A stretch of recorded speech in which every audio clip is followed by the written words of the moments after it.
Hi, how are you doing? This is Ron Smith. Hey, I want to touch base with you a couple things that are going on in the markets. So I'm always looking for ways to try and help you get more offers written. So I've got a little video. It's about 6, 7 minutes long. Definitely worth listening to. So before we do that, a couple things cross country has going on right now.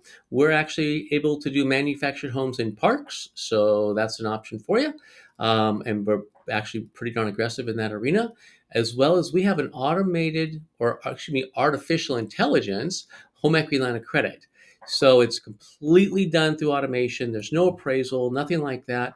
And the reality is those can get approved in like 5 to 10 minutes once it's all done, all input, right? And then those things are funding in like 7 to 10 days. So something to look at there. I'm actually seeing some people use those for bridge loans. The other thing we have going on is some fixed rate seconds. So people are trying to keep that 2% or 3% rate, but want to get rid of some debt. Or we also are seeing other people taking advantage of renovation loans. So if you got that property that's just not financing, but they want it, we can still get it done. So here's a quick video, 6, 7 minutes long, like I said, that's going to talk about what are people doing when they're having to do bid over ask price. So let's talk about that and see if we can give you a couple tips here. Approaching this market, we know that there's a lot of concern whether they should give up their lower rate, not contemplate their overall rate situation, and there's things that you could do to certainly show them. But there is reason for some people to be on the sidelines if they believe that the fundamentals will return and rates will come down. Look, we thought they would come down by now. We know there's some extraordinary circumstances. But look, eventually, either a recession, which is a pretty good bet, or the reduction in inflation over time will result in the fundamentals returning, and we are going to see lower rates. So, hey, why should I buy a home today if rates are going to come down, right? Or right now, the market has heated up quite a bit, and we're seeing bid over ask situations rise. Should I bid over asking price? Since it's a slow news day, we want to show you a couple of ways that you could do this. And you could use tools, of course, in our site that are bid over ask tools, as well as the cost of waiting tools, which I think are very much in vogue right now. Let's take a quick peek at those together. So as I mentioned, we've seen the market turn since January. And while rates didn't cooperate and come down as much, man, did we nail it on housing when everyone else was so bearish. And we nailed it last year on our 6% forecast. And this year we're forecasting about 6% as well. So we believe that year over year in 2023, you're going to get another nice year of appreciation. And man, since January, look at bid over ask.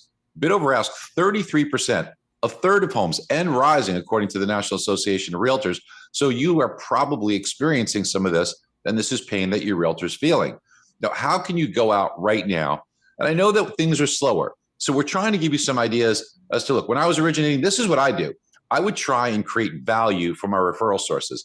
And if you say, hey, if you've got people that are a little bit hesitant to bid over asking price, what you want to do is turn it into a business decision. Let's take the emotion out of it and show them how to do this mathematically based upon really good forecasted appreciation numbers. And we have all that for you right in the bid over ask tool.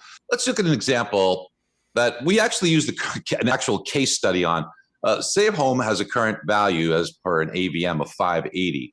Now they're asking 585 and the market's hot. So you got to go above that. There's multiple bids. In order to win this, you got to bid 15,000 over the 585. So it's a $600,000 offer on a home that they're asking 585, but it's really worth 580. Now, listen, we know that they've got to put enough to overcome any appraisal issues. We get all that with bid over ask, right? So we're assuming that that would be a hurdle that they could cross, but they're feeling concerned that, you know, they're bidding more, they're hesitant to outbid somebody else. So let's show them mathematically how we could do that. Unfortunately, because we have appreciation data, and I'm going to go with something modest here. Now, you know, we're forecasting about 6% appreciation. So we purposely are looking at something where the appreciation level is about half of that forecast year over year at about 3%.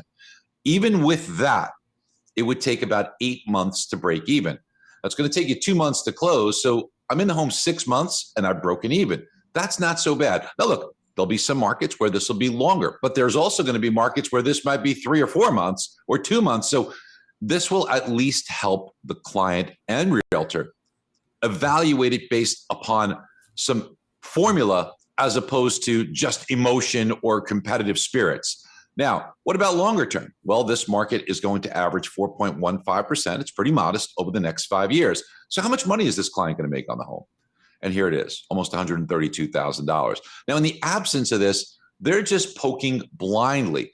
I think if you were to show this to a real estate agent, you'd really have them see that you are more than just someone who can quote rates and get loans done in an expeditious period, but somebody who's going to help them. Now, along those lines, let's look at another one.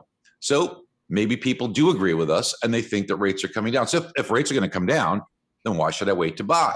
Now, we have a rate here currently of 6.5. Maybe that's with 1 point. This was a case study here. And maybe in a year or 6 months, rather, it might come down to 5.5. So 4% drop. So why wouldn't I wait 6 months? Now, once again, we picked a marketplace where the appreciation levels were relatively mild, 2% over the next 6 months, 3% over the next year. So we're not talking about something that's skyrocketing, but in an actual case study, here's what this means. Should you buy the home now and pay 6.5%? Or should you wait 6 months or a year and maybe pay 5.5%? So let's do the math. And this is something people fail to do. Well, if you waited 6 months, here's the difference in monthly payment. Now, remember, for a year, the difference in monthly payment will be less. Why? Why, as you go 6 months and a year? It's because the home value is appreciating. So therefore, on a relative basis, you'd have to actually borrow a little bit more money. So while the rate is 1% less, the loan amount is slightly greater due to appreciation. So taking those into consideration, this would be the payment differential. So that's what I'm missing out on every month if I buy right now. But here's what I'd be missing out on if I waited. If I waited, I would miss out on $20,000 in appreciation and the amortization portion of the payment. Notice how it almost cuts it in half of what the differential is in amortization. When you total it all together, the total cost of waiting is about $25,000 for 6 months in this example, or $38,000. But let's now reduce the negatives. If I want to refinance to the market rate, it's going to cost me $3,000. So let's deduct that. And then let's take this savings for 6 months or this savings for a year, and let's deduct that there. So I'd wind up benefiting by $19,000 if I buy now instead of waiting for 6 months, or almost $31,000 if I buy now instead of waiting for a year. These are the things we have to explain to our customers, and we have to show them. Otherwise, they're just guessing. And these are. So hopefully that's a good idea for you. So I have all that tools, and actually Lane County is one of those counties that's supposed to be, actually about a little above 6% for this next year. So, and 25% over the next 5 years, the reality. So huge difference compared to that, those one that he was looking at in Florida. So anyways, hopefully that's a help. Give me a call if you got any questions. We'd love to get something going with you. 541-735-9857. Have a great day. Talk to you soon.